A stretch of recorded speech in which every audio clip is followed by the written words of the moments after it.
How to remove fog on Minecraft.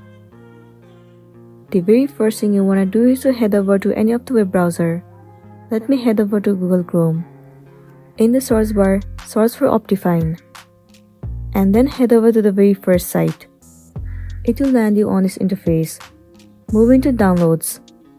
Different versions of Optifine will be visible to you. You can download any one of it. Let me download the first one. So click on Download. Well, you have to skip this page by clicking on Skip at the top right corner. Now once again click on Download and it will start to download. Once the download has been completed, go back to your home screen. And you will be able to see this file over here. Double click on the file and then click on Install. Once the file has been installed completely, go back and head over to your application Minecraft. On the left, you need to make sure that the Optifine is enabled. Once it has been enabled, click on Play. Now you can still modify other options in the settings. And then the fog will be removed successfully.